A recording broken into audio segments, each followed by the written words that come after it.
My self Ayush Sharma. Okay, तो आज हम बात करते हैं मैट्रिक्स की। ठीक है, मैट्रिक्स तो बहुत ही सिंपल चैप्टर है और डिटरमिनेंट्स इससे रिलेटेड चैप्टर वो भी बहुत सिंपल है। तो मैं आपको मैट्रिक्स यहाँ पे 2 पेज में खत्म करने वाला हूँ। आपको पता है लॉकडाउन का टाइम है। तो बेसिकली मैट्रिक्स होता क्या है? तो मैट्रिक्स एक क्या है, ऑर्डर रेक्टेंगुलर अरेंजमेंट है। किसका? फंक्शंस और एलिमेंट्स का।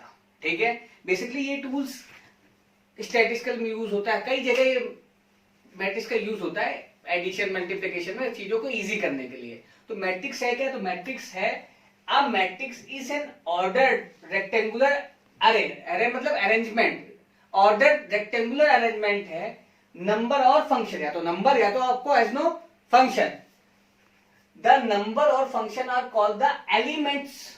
भाई नंबर और फंक्शंस क्या बोले जाएंगे? एलिमेंट्स बोले जाएंगे, या तो उनको क्या बोलेंगे? Entries of the matrices. Suppose मैं एग्जांपल लिखूं, एक यहाँ पे एग्जांपल लिखता हूं कि Ram has 16 notebooks and 5 pens, है ना। अब यहां पे लिखूं Riya has 7 notebooks and 3 pens.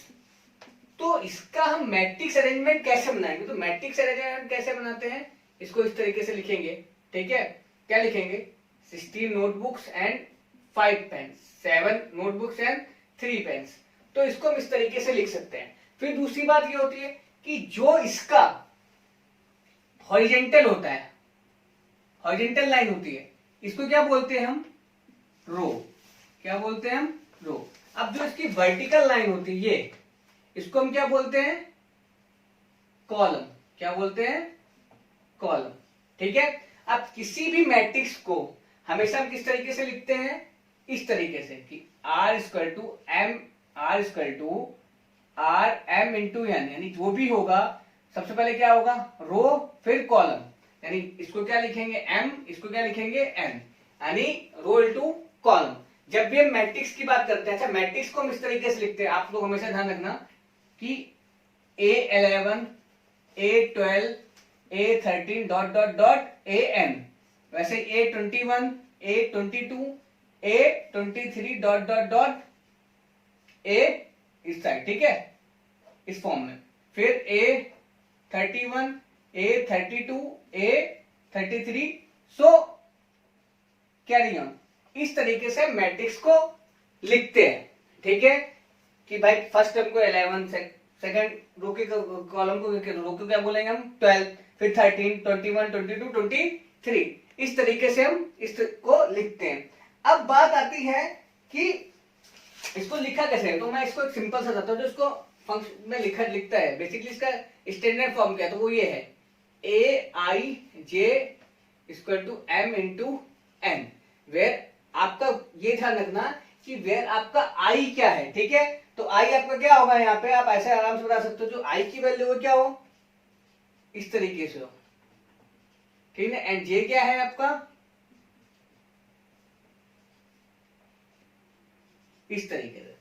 तो ये आपका स्टैंडर्ड पैटर्न होता है। अब इसका मतलब है क्या AI M इंटू एन? इसका मतलब, अच्छा आप लोग ये नोट करते रहना साथ में कि मैं सिंपल सा मैट्रिक्स बहुत सिंपल क्या है? ऑर्डर रेक्टेंगुलर अरे ऑफ नंबर और फंक्शन। सपोज मैं एक आपको एग्जांपल देता हूं कि एग्जांपल ये दिया है हमें कि कंस्ट्रक्ट करना है हमें। यहाँ पे देखो, आपको सिंपल सा बताता हूं कि हमको क्या करना है?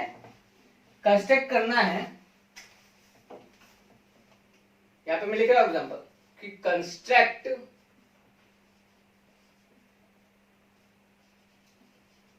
मैट्रिक्स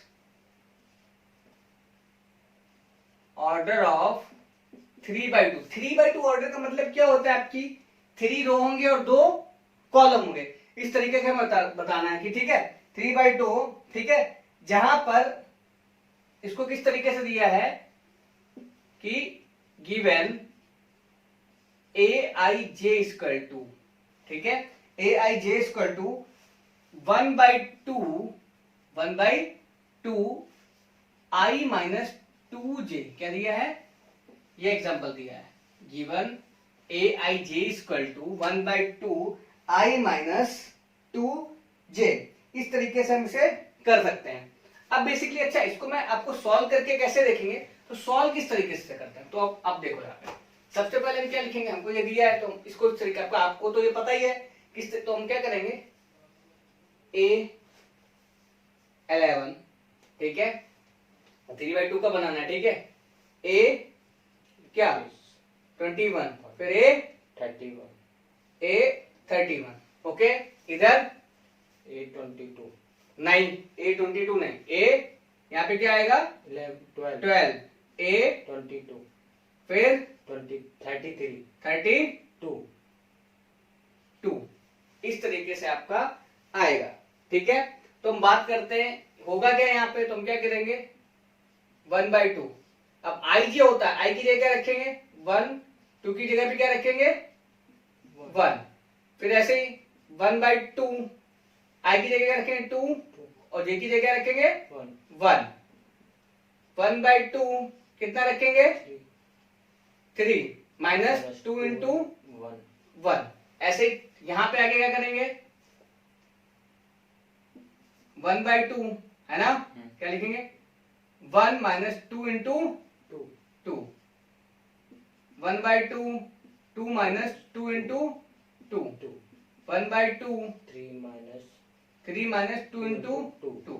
अब यहाँ पे आप लोग देख सकते हो यहाँ पे क्या होगा 1 2 1 2 है ना, 1 में से 2 गया, 1 में से -2 गया, -1 आया, तो यहाँ पे क्या आ जाएगा माइनस का 1/2। इधर ऐसे देखो 2 1 2, 2 में से 2 गया 0, तो यहाँ पे क्या आएगा 0। अब 2 1 2, 3 में से 2 गया 1, तो 1/2। यहाँ पे क्या आएगा कि 2 2 4, 4 में से 1 गया माइनस का 3, तो यहाँ पे माइनस का 3/2, 2 2 4, 4 में से 2 गया 2/2 यानी क्या आएगा 1, 2 2 4, 4 में से 3 गया 1, यहाँ पे क्या आएगा माइनस का 1/2। तो आपकी जो सीरीज बनेगी वो कैसे लिखते हैं हम लोग 11 12 है ना, तो क्या लिखेंगे माइनस का 1/2 और माइनस का 3/2, फिर क्या लिखेंगे यहाँ पे 0, फिर 1, फिर 1/2 -1/2, तो ये आपका ऑर्डर पे क्या होगा 3, यानी 3 आपकी क्या है रो, कॉलम क्या आपका 2। तो इस तरीके से हम कर सकते हैं कि बहुत सारी चीजें आराम से सॉल्व कर सकते हैं, ओके। अब बात आती है टाइप्स ऑफ मैट्रिक्स की, तो मैट्रिक्स के टाइप्स क्या होते हैं ये इंपॉर्टेंट चीज है। तो मैट्रिक्स क्या होती है, सबसे पहले बात आती है कॉलम मैट्रिक्स। तो कॉलम मैट्रिक्स क्या है, तो अ matrix which has only one column, तो उसे क्या बोलते हैं कॉलम मैट्रिक्स। आपको स्क्रीन पे भी आ रहा है, आप लोग देखते रहना। अब बात होती है कि कॉलम मैट्रिक्स को सिंपल का एग्जांपल लिख देता हूं 1, ठीक है 2 3, तो ये क्या हो कॉलम मैट्रिक्स हो गई। रो मैट्रिक्स क्या होती है, matrix which has only one row, तो उसे क्या बोलते हैं रो मैट्रिक्स। तो होता है 1 2, ठीक है इस तरीके से 1 2 3। अब स्क्वायर मैट्रिक्स क्या होता है, a matrix which has number of row is equal to number of columns, यानी ऐसी मैट्रिक्स जिसमें जितनी ही रो हो उतनी ही कॉलम्स हो, उसे क्या बोलते हैं स्क्वायर मैट्रिक्स। सपोज अगर मैं ये बात करूं 1 2 3 2, तो क्या हुआ जितने रो हैं उतने ही कॉलम है। अब बात आती है डायगोनल मैट्रिक्स, तो a diagonal matrix which has non diagonal elements are 0। Non diagonal elements are 0 का होने का मतलब क्या है कि जो डायगोनल्स में है वो 0 नहीं है, लेकिन बाकी जितने भी टर्म्स है वो 0 होंगे। यानी इसका मतलब क्या हुआ, तो आप यहाँ पे देखो मैं सिंपल से लिखता हूं कि देखो 1 2 3, बाकी मैंने 0 लिख दिया है देखो हर जगह पे, तो ये क्या हो गया डायगोनल मैट्रिक्स। अच्छा डायगोनल मैट्रिक्स हमेशा ध्यान रखना स्केलर ही होनी चाहिए, यानी नंबर और रो दोनों में क्या होना चाहिए बराबर होना चाहिए। अब बात आती सॉरी स्क्वायर होनी चाहिए। अब स्केलर मैट्रिक्स की बात आते हैं, तो स्केलर मैट्रिक्स क्या होती है, तो स्केलर मैट्रिक्स वो होती है जिसमें डायगोनल्स के जो आइटम्स हैं, आ स्क्वायर मैट्रिक्स इस टाइप्स ऑफ स्केलर मैट्रिक्स जिसमें क्या है जो डायगोनल आइटम्स हैं डायगोनल एलिमेंट्स है वो क्या होने चाहिए सेम होने चाहिए। जैसे यहाँ पे जो डायगोनल एलिमेंट्स क्या है अलग है, लेकिन स्केलर मैट्रिक्स में क्या होने चाहिए सेम होने चाहिए। सपोज मैं एग्जांपल लिखता हूं तो देखो कि मैं लिखता हूं 2 2 2, बाकी क्या है 0 0 0 0 0, तो ये हमारी क्या हो जाएगी स्केलर मैट्रिक्स। अब बात आती है आइडेंटिटी मैट्रिक्स, तो identity matrix is types of scalar matrix which has diagonal item is equal to 1, यानी जिसमें सभी डायगोनल मैट्रिक्स क्या हो यूनिट हो, क्या हो यूनिट हो, तो उसे क्या बोलते हैं आइडेंटिटी मैट्रिक्स। अगर मैं इसकी बात करूं तो मैं इसका ऐसे लिखूंगा 1 1 1, है ना, बाकी 0 0 0 0, है ना, 0, इस तरीके से। अब आती है जीरो मैट्रिक्स, तो ऐसे मैट्रिक्स जिसके सभी एलिमेंट्स क्या हो, जीरो हो, उसे क्या बोलते हैं, जीरो मैट्रिक्स। क्यों, समझ में आया? ओके। अब बात आती है इक्वलिटी ऑफ मैट्रिक्स। तो इक्वलिटी ऑफ मैट्रिक्स क्या होता है, ये इंपॉर्टेंट चीज है। तो इक्वलिटी ऑफ मैट्रिक्स पर हम जब आते हैं तो ये बोलते हैं कि इक्वलिटी ऑफ मैट्रिक्स के दो बातें इसमें इंपॉर्टेंट होती हैं। एक तो क्या है कि क्या होना चाहिए, सेम ऑर्डर होना चाहिए। जब भी हम इक्वलिटी ऑफ मैट्रिक्स की बात करेंगे किसी भी दो मैट्रिक्स की, तो दोनों में क्या होना चाहिए, सेम ऑर्डर होना चाहिए। फिर दूसरी बात क्या है कि each element of A is equal to the corresponding element of B, यानी हर एलिमेंट ऑफ ए है वो क्या होगा, एलिमेंट मैट्रिक्स के जो मैट्रिक्स बी है उसके एलिमेंट्स के कॉरस्पॉन्डिंग में इक्वल होगा। अगर मैं एग्जांपल की बात करूं तो एक एग्जांपल है हमारे पास, find the values of A B C and D from the following equation. ठीक है, ये मैं दिया है 2a + b = ये इक्वल टू ये। ठीक है, तो मैं इसका मैं सॉल्यूशन अगर आपको करके दिखा तो मैं सॉल्यूशन लिखूंगा by equating of two matrix, by equating of two matrix. ठीक है, ठीक है, तो equality of the corresponding elements क्या हो जाएगा, तो अगर मैं इसको ऐसे लिखूं तो क्या लिखूंगा 2a + b = 4, है ना, और a - 2b = -3। समझ में आ रहा है? तो 5c - d = कितना लिखूंगा मैं, कितना 11, और 4c + 3d = मैं क्या लिखूंगा 24। ठीक है, अब बात आती है, ये मैं लूंगा इक्वेशन 1, ये इक्वेशन 2, ये इक्वेशन 3 और ये इक्वेशन 4। अब मुझे क्या है कि ए बी और सी डी की वैल्यू निकालनी, तो मैं क्या करूंगा, यहाँ पे जाके मैं क्या करूंगा कि इक्वेशन 2 को किससे मल्टीप्लाई करूंगा, 2 से।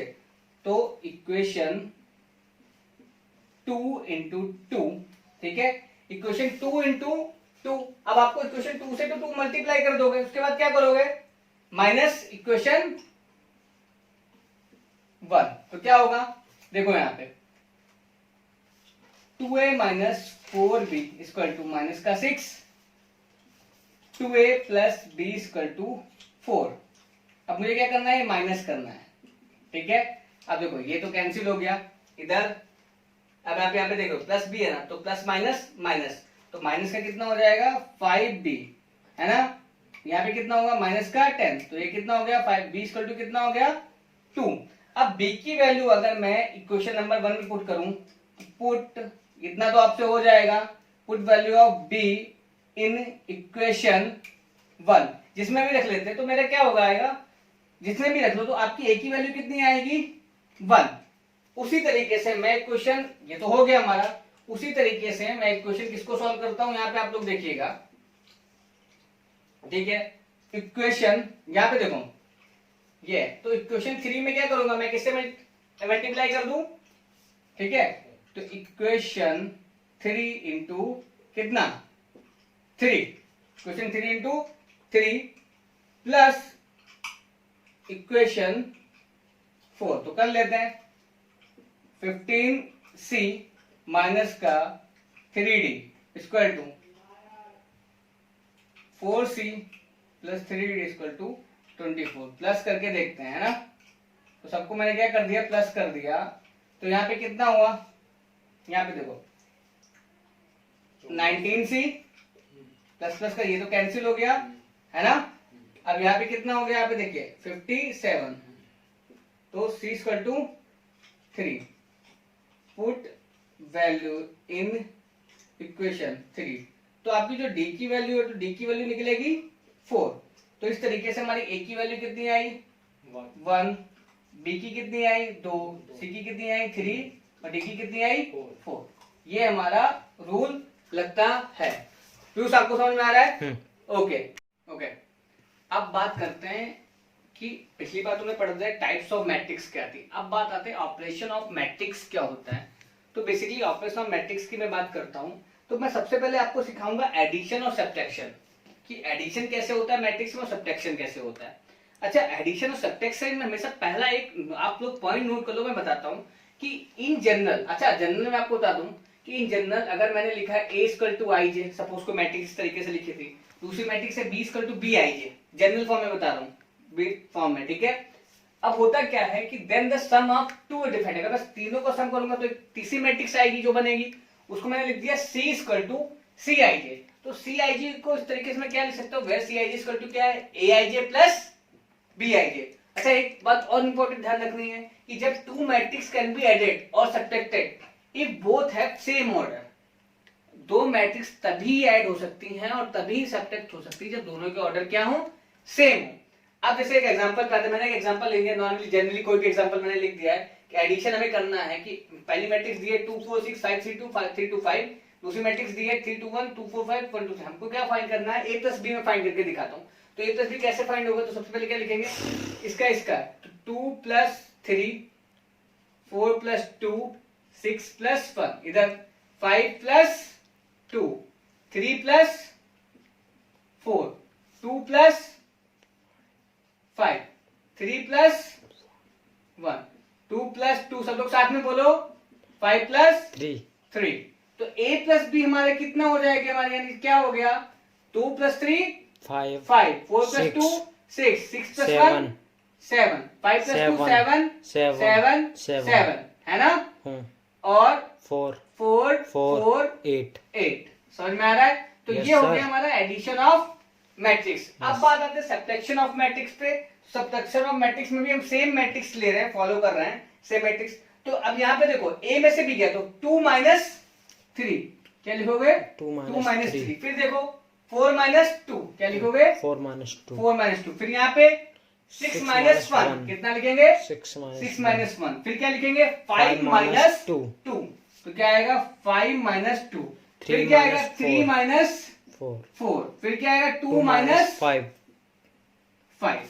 यहाँ पे 3 माइनस 1 2 माइनस 2 5 माइनस 3। तो हमारी यहाँ पे मैट्रिक्स के 2 में से 3 गया, माइनस का 1, 4 में से 2 गया 2, 6 में से 1 गया 5 में से 2 गया 3 में से 4 गया, माइनस का 1 माइनस का 2 0 और माइनस का माइनस का नहीं, प्लस का 2।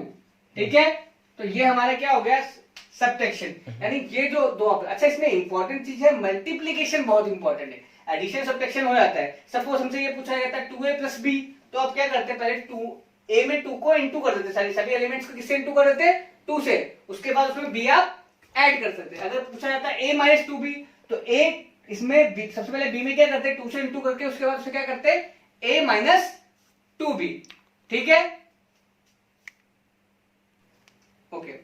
अब हमने एडिशन सब्ट्रैक्शन तो सीख लिया, अब बात आती है कि मल्टीप्लिकेशन, यही सबसे इंपॉर्टेंट है कि मल्टीप्लिकेशन ऑफ मैट्रिक्स कैसे करते हैं। तो हमेशा एक चीज ध्यान रखना है, मल्टीप्लिकेशन ऑफ मैट्रिक्स कैसे करते हैं। तो मल्टीप्लिकेशन ऑफ मैट्रिक्स में हम क्या करते हैं कि ये रो को इस कॉलम से इंटू करते हैं, ठीक है, फिर फर्स्ट टाइम पे, फिर इस रो को हम इस कॉलम से इंटू करते हैं, फिर इस रो को हम इस कॉलम से इंटू करते हैं, फिर इस रो को हम इस कॉलम से इंटू करते हैं, फिर इस रो को हम इस कॉलम से इंटू करते हैं, फिर इस रो को हम इस कॉलम पर इंटू करते हैं। बेसिकली रो कॉलम का रोल होता है। कैसे होता है मैं आपको समझाता हूँ। यहाँ पे देखो आप लोग, सबसे पहले क्या करेंगे, 1 1 जा 1 प्लस 2 2 जा 4 प्लस 3 3 जा 9, ठीक है, 3 3 जा 9। अब इसका तो कर लिया, अब मैंने क्या बोला, फिर इस रो के किसके साथ इंटू करते हैं, इस कॉलम के साथ। तो 1 2 जा 2 2 2 जा 4 3 1 जा 3, फिर 1 1 जा 1 2 3 जा 6 3 3 जा 9।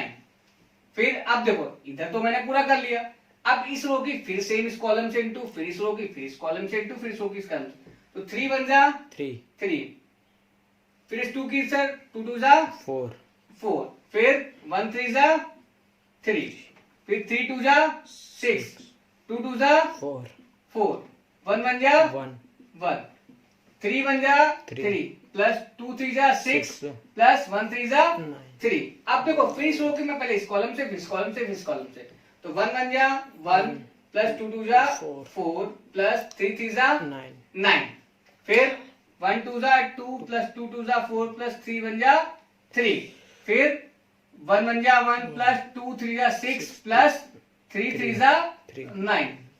ठीक है, अब मैं हर एक स्टूडेंट पर उस पर ऐड तो होता ही है। 4 1 plus 5 5 9 14, 4 plus 2 6 6 plus 3 9, 9 6 15 15 plus 1 16, 4 plus 3 7 7 3 10, 6 4 10 10 plus 1 11, 16 9 9 3 12, 4 plus 1 5 5 plus 9 14, 4 plus 2 6 6 3 9, 6 plus 7 7 9 16। तो ये हमारी क्या बन जाएगी, मल्टीप्लिकेटिव मैट्रिक्स, जिसको हम क्या बोलते हैं, ए बी। इस ये मैंने सिंपल सिंपल फॉर्म बताया है, तो आप लोग इस तरीके से अच्छे से आप खुद कर सकते हैं। ओके, अब मल्टीप्लिकेशन के बाद हम पढ़ते हैं कि ट्रांसपोज ऑफ मैट्रिक्स क्या होता है। अच्छा, ट्रांसपोज ऑफ मैट्रिक्स क्या होता है कि इनवर्स ऑफ मैट्रिक्स, यानी इनवर्स ऑफ मैट्रिक्स का मतलब क्या होता है कि मैट्रिक्स में रो और कॉलम दिए होते हैं, जब रो कॉलम में इंटरचेंज हो जाए, कॉलम रो में इंटरचेंज हो जाए, उसे क्या बोलते हैं, ट्रांसपोज ऑफ मैट्रिक्स, यानी क्या बोलते हैं, इनवर्स ऑफ मैट्रिक्स। सिंपल सा मैं आपको लिख के बताता हूँ। यहाँ पे एक चीज देखना, अगर मैं ऐसे लिखूं कि A11 A12 A13 A21 A22 A23 A31 A32 A33, अब मैं अगर ये मैं A बोलता हूं ये है, तो अगर इसका ट्रांसपोज होगा A डैश, तो A डैश क्या होगा कि देखो A11 A21 A31 A12 A22 A32 A13 A23 A33, यानी क्या हो गया, जितनी भी रो थी वो किसमें चेंज हो गई, कॉलम में, जितनी कॉलम थी किसमें चेंज हो गई, रो में। उसे क्या बोलते हैं, ट्रांसपोज ऑफ मैट्रिक्स। ठीक है, अगर एग्जांपल तो आप आराम से कर सकते हो, सपोज 2 4 और 6 8 है, तो उसको क्या होगा, ठीक है, 2 6 और 4 8। ठीक है, अब बात आते हैं कि ये ट्रांसपोज ऑफ मैट्रिक्स में भी दो टाइप्स होते हैं, एक होती है सिमेट्रिक मैट्रिक्स, एक होती है skew symmetric matrix. Symmetric matrix में क्या होता है कि ए डेक्स इक्वल टू कितना होता है, ए आई के बराबर होता है। also आप ये भी लिख सकते हो, ए इसको जब नीचे लाओगे तो ये किसमें जाएगा, ए, तो ए डैश ए भी आई का होता है। स्क्यू सिमेट्रिक मैट्रिक्स में क्या होता है, ए डैश इक्वल टू क्या होता है, माइनस का ही आता है। अब बात आते हैं प्रॉपर्टीज क्या है ट्रांसपोज मैट्रिक्स की, तो प्रॉपर्टीज क्या होती है, अगर ए डैश को हम डैश करते तो ऑब्वियसली वो क्या आ जाएगा, ए में ही कन्वर्ट हो जाएगा। ए प्लस बी डैश हो तो किसमें, अगर उसको ओपन करेंगे तो ए डैश प्लस बी डैश जितना ही आएगा। के ए डैश को क्या बोलेंगे, के ए डैश हो जाएगा, ए बी डैश को क्या बोलेंगे, बी डैश ए डैश हो जाएगा। ठीक है, तो ये था हमारा पूरे बेसिकली टॉपिक्स कि हमारे मैट्रिक्स में कितने टॉपिक्स थे। ठीक है, जेई के मैं आगे बताऊंगा।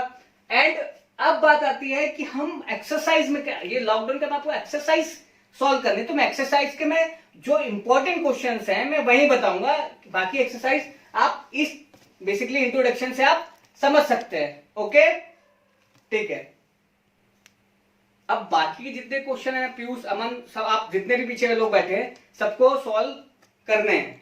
ठीक है, कि जितना मैंने बेसिक इंट्रोडक्शन दिया आपसे उसको घर पे जाके करना है, और बेसिकली जितने भी क्वेश्चन है, क्योंकि मैं वीडियो बना रहा हूँ साथ में, तो मैं आपको बेसिकली क्वेश्चन कम से कम कराऊंगा। मैं ऐसे क्वेश्चन बनाऊंगा जिसमें जो बच्चे अभी ड्यूरिंग द लॉकडाउन के टाइम पे घर पे बैठे उनको कैसे भी हो जाए। ठीक है, तो आप लोग अच्छे से कर सकते हैं।